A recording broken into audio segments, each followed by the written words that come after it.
আসসালামু আলাইকুম ও রহমতুল্লাহি অবরাকাতুহ। প্রিয় মুসলিম ভাই বোন, আশা করি সকলেই ভালো আছেন এবং সুস্থ আছেন। আজকের আলোচনার বিষয় হচ্ছে বিপদ আপদ। প্রত্যেকটি মানুষের জীবনেই কম আর বেশি বিপদ আপদ এসে থাকে। এই বিপদ আপদও যে এক ধরনের নিয়ামত, এ ব্যাপারে আমরা একটি হাদিস থেকে সুস্পষ্টভাবে জেনে নেব। চলুন সে হাদিসটি জেনে নেই। হযরত আব্দুল্লাহ ইবনু আব্বাস রাদিয়াল্লাহু তাআলা আনহু থেকে বর্ণিত, তিনি বলেন, প্রত্যেক বিপদেই তিনটি নিয়ামত আছে। আসুন সেই বিপদের নিয়ামতগুলো জেনে নেই। ১. বিপদ আরও কঠিন হতে পারত। ২. বিপদ দুনিয়াতেই মিটে গেছে। ৩. দুনিয়াবি বিষয়ের উপর এসেছে। এখন এই বিপদগুলো কিভাবে নিয়ামত, আসুন জেনে নিই। ১. বিপদ আরও কঠিন হতে পারত। প্রত্যেকটি বিপদেরই দুটো অবস্থা রয়েছে, একটি কম, অন্যটি বেশি।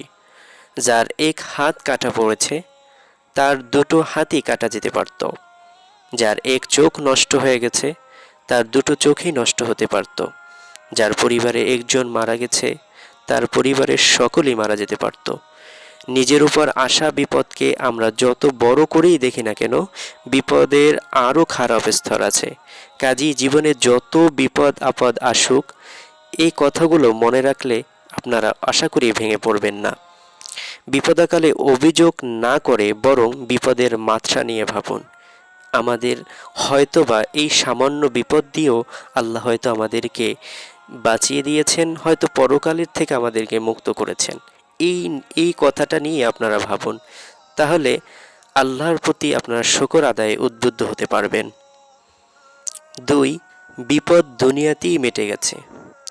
ইমাম ইবনুল জাওজি রহমাহুল্লাহ বলেন, আমাদের জীবনে অধিকাংশ বিপদ আপদের পাপের কারণেই আসে।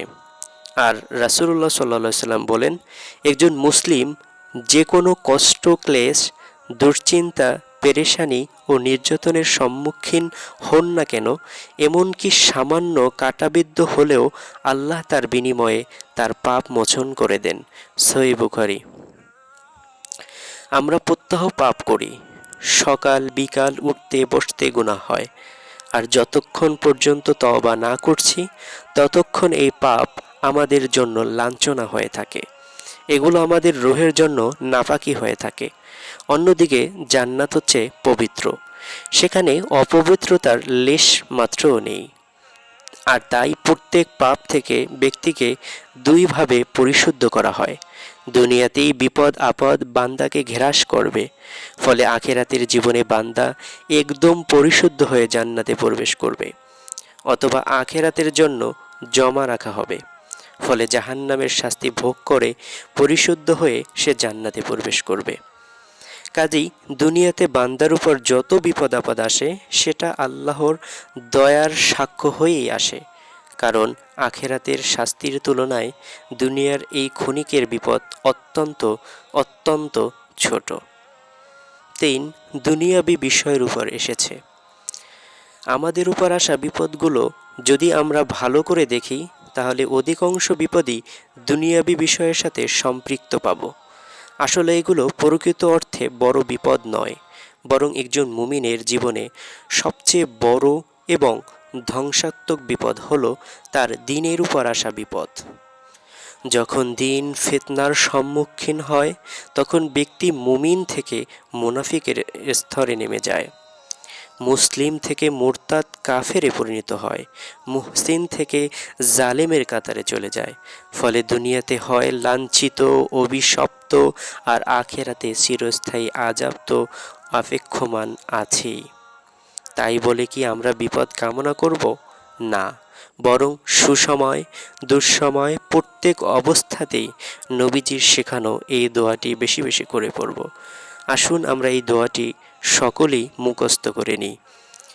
আপনারা যখনই কোনো বিপদ আপদ আসবে, আপনারা এই দোয়াটি বেশি বেশি করে পড়বেন। আল্লাহ আপনাদের অবশ্যই এই বিপদ আপদকে কাটিয়ে দেবেন। আসুন দোয়াটি পড়ি। আল্লাহুম্মা ইন্নী আসআলুকাল আফওয়া ওয়াল আফিয়াতা ফিদ দুনিয়া ওয়াল আখিরা। আসুন আরেকবার পড়ি।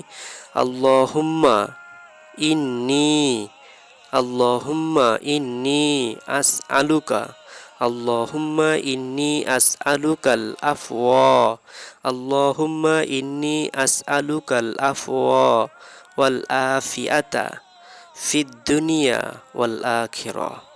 আল্লাহুম্মা ইন্নি আসআলুকাল আফওয়া ওয়াল আফিয়াতা ফিদ দুনিয়া ওয়াল আখিরা। এর অর্থ হলো, ও আল্লাহ, আমি আপনার কাছে মাপ চাই, দুনিয়া এবং আখেরাত উভয় জাহানি আফিয়া অর্থাৎ নিরাপত্তা চাই।